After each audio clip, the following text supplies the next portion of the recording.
das günstigste 5-Sterne-Hotel aus Bangkok und 100 € in Vietnam sind gerade im Schnitt. Boah, geil, du warst in Vietnam. Machst du noch was, ein Video von Japan? Ja, wir haben, glaube ich, noch einen Schlafzug aus Japan gefilmt. Geil.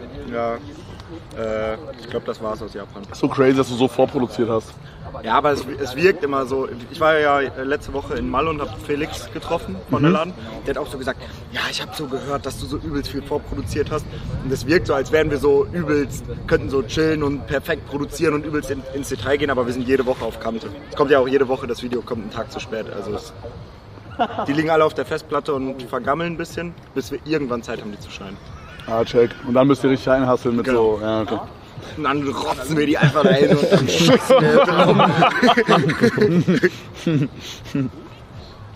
Hauptsache Placement drin.